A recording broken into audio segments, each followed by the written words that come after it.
Meanwhile, Brigade Apte sir, can you just continue? I think you must be knowing the story, that incident of coup in Maldives, sir, until our Group Captain Bewoor sir comes on the call. Okay, see, what actually happened in 1988 was, of course, Group Captain Bewoor will be able to give the exact part how he took part. But I had just about 18 years of service in the Indian Army that time. But Operation Cactus was how the Indian troops went to Maldives and helped quell a coup in which their president was threatened. The political crisis, had prompted India to put its military on standby to ensure deployment at short notice and in anticipation of an eventuality. There was a Maldivian group led by Abdullah Luthufi, if I remember the name correctly, who had attempted to overthrow the government in Maldives. The group was aided by armed mercenaries of the People's Liberation Organization of Tamil Eelam. They were called as PLOTE, P-L-O-T-E, and this was a Sri Lankan Tamil secessionist organization.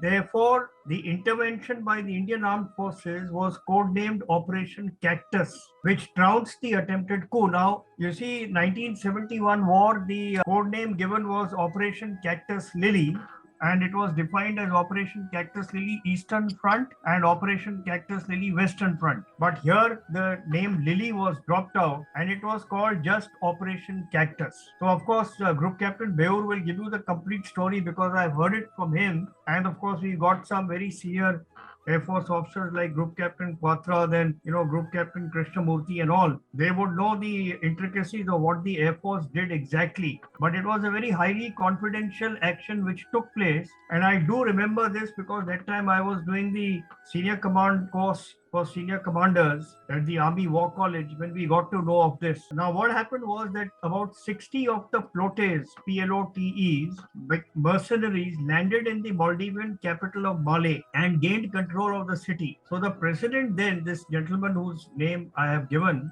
was his name is Maumoon Abdul Gayoom. He was able to escape capture and immediately requested India for military intervention. I mean, he actually requested from many countries. Out of them, India was one. Now, Prime Minister Rajiv Gandhi responded. Now, one important thing which you all should remember is that the Indian Army got launched into Sri Lanka as part of the IPKF, that is the Indian Peacekeeping Force in Sri Lanka. Now, that had been done in 1987, in which the army was deployed, and we had nearly 3 infantry divisions. One of them was my division itself, 57 Mountain Division, but artillery was kept out, rest of the division went. Similarly, 36 Infantry Division went. So a number of Indian Army units went, and again, full marks to the Air Force who enabled the airlift into Sri Lanka. The Indian Navy also played a great role. So it is important to note that while the Indian Army was already fighting as IPKF in Sri Lanka, Prime Minister Rajiv Gandhi responded immediately to Gayoom's call and he dispatched paratroopers.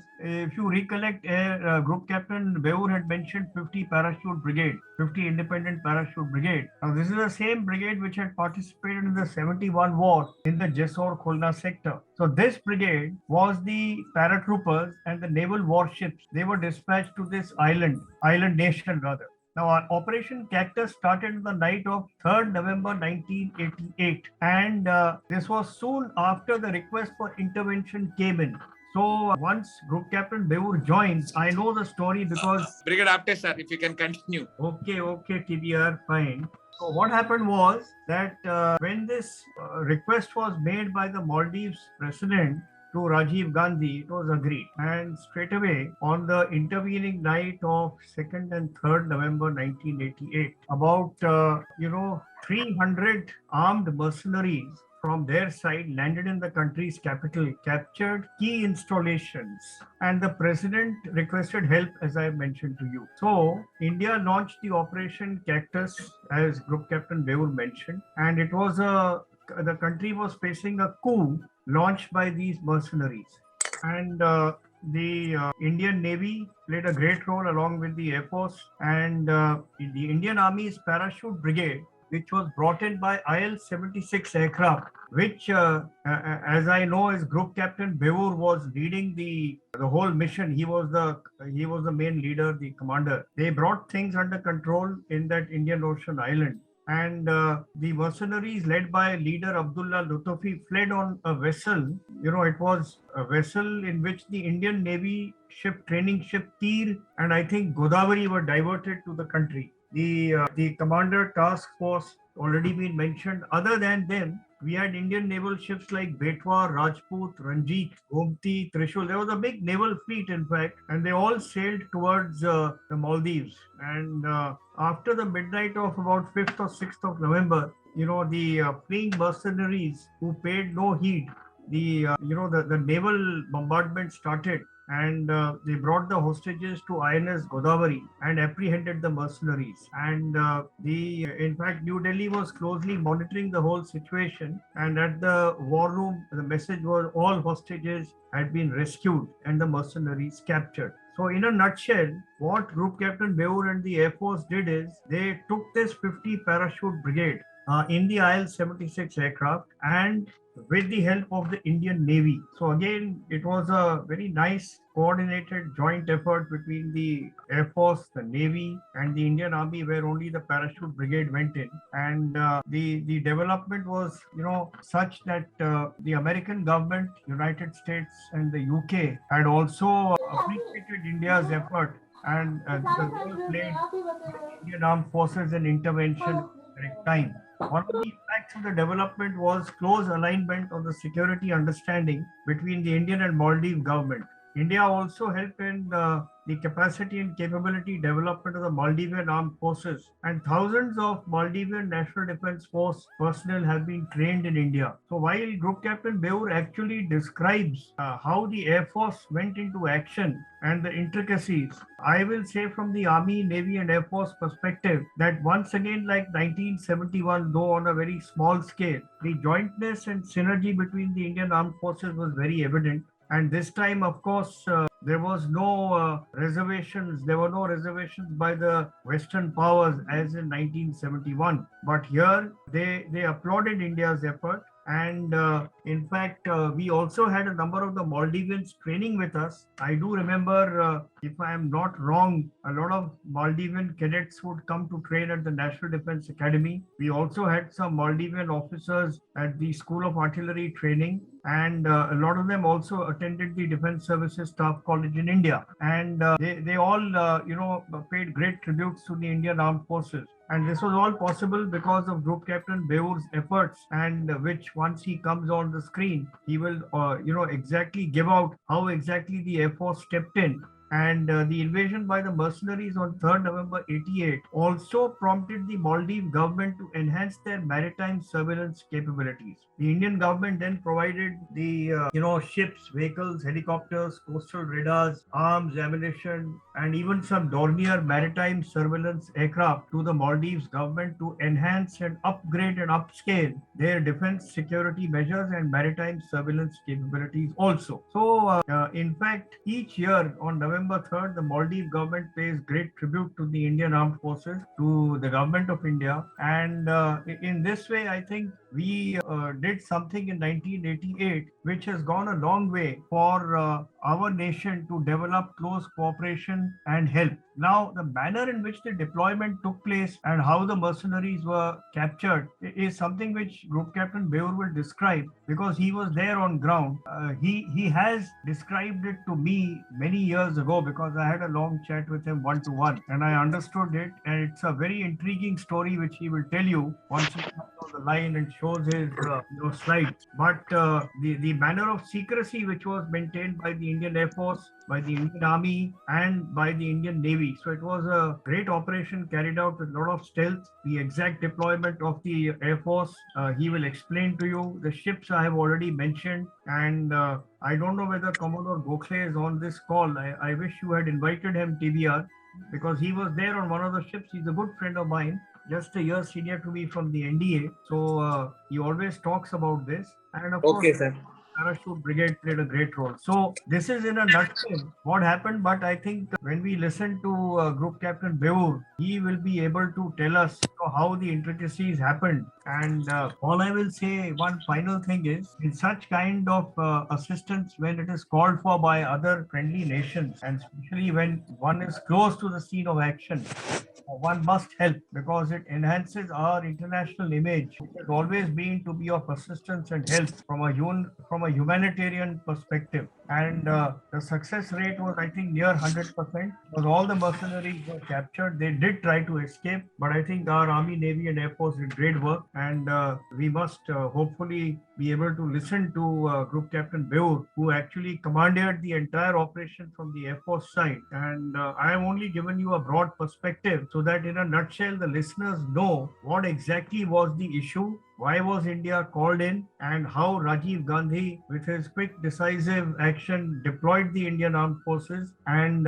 how the international opinion was in our favor, and how I think it was a near 100% successful mission. This is what I can tell you, being an Army officer, and what I think we need to wait for Group Captain Bewoor to give his expertise, unless, of course, there are other people here who can add to what I have said. We have experts like Patra sir, then I think Krishnamurti is also here. I spoke to him. Colonel Prabhakar Samant is here.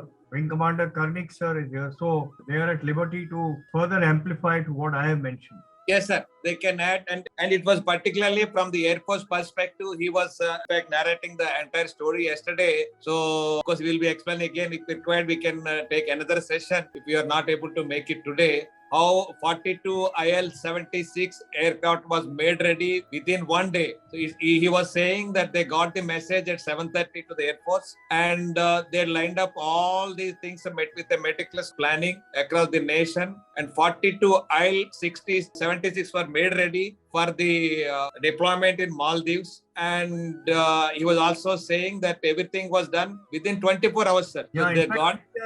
I must add one thing. Sir. I heard him speaking at one of the forums some 8 or 9 years ago. Sir. I will always say that, the pilots can only fly the aircraft with people like you. I think 80% of this group is all technicians and, all yes, those crew members, engineers and ATC. So yes, people are the main backbone or the spinal cord of the Indian Air Force. Unless you perform, the pilot is helpless to take off in the aircraft. It's like saying that I may have the best of guns and ammunition, but if you don't give me the fuel to move my guns and tanks, it's of no use. So absolutely, sir.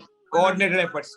So you people play a very great role. I think 80% of you who are all, technicians, engineers, navigators, and all the support staff. The pilot does great work like Patra sir, Krishnamurti, Suresh Karnik sir, all of them.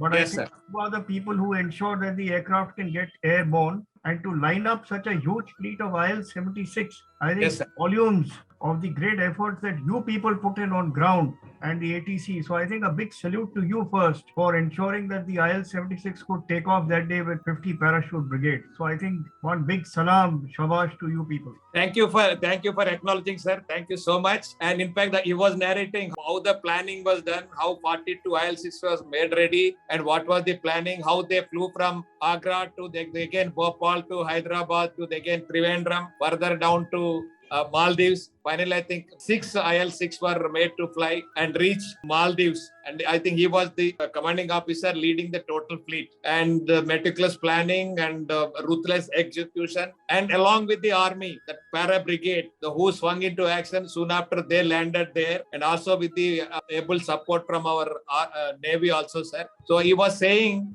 so they got the message at 7:30 in the morning, and by next day morning before 4 o'clock, everything happened. So, sir, even they captured all the rebels and the hostages, all those things, and they were feeling so happy, and it created, as you rightly said, a lot of reputation at the international level for the Indian Air Force, India. So he was also, I think I was wonderstruck the capability of Air Force to react within such a short span of time to thwart that whatever that coup they planned to do in Maldives, sir. And I think we should directly listen to the entire story from him. He was explaining all the things, showing that Maldives and how beautiful it is, how small it is, where is the airport, where is Malé, and where were this mercenaries station kind of thing. And he was also showing the loading of tanks weighing about 43,000 and 43 tons kind of thing. How Bofors are being loaded into IL-76,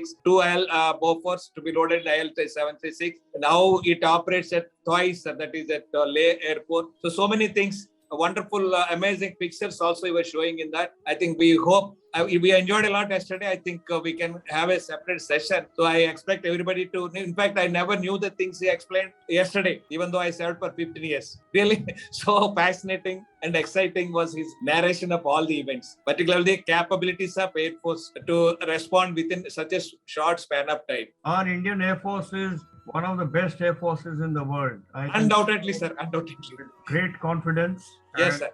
They have beaten the Americans at their game about 10 years back. The US Air Force carried out an exercise in Pune. I am aware of that. With a lot of great pride, being an army man, I must compliment all the people who have been the air warriors of the skies. If today India is safe, not a single city was bombed during the 65 or 71 war. It speaks great volumes of the people who fly for the defense of the country and ensure that the airspace management is absolutely top class. So absolutely, sir.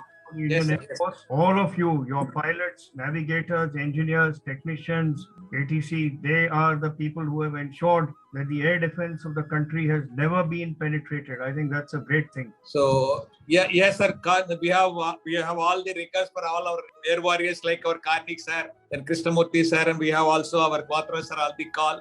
And we feel so fortunate to be associated with you, sir, for the past 1 year, learning so many things about our Air Force, your valor, and the valor of our pilots in Indian Air Force, and acknowledging from our from the land warriors like our Ajit sir, the way he compliments or acknowledges the greatness of our Air Force pilots and air crew also. So I would like to share something, sir, Quattro sir or Karnik sir, Krishnamurthy sir. Here I will not be able to say anything because when this operation took place, I was on transit from Sirsa to Sikandrabad and listen to the complete thing from Bewoor. I will be able to recollect all the things and will be shared with you.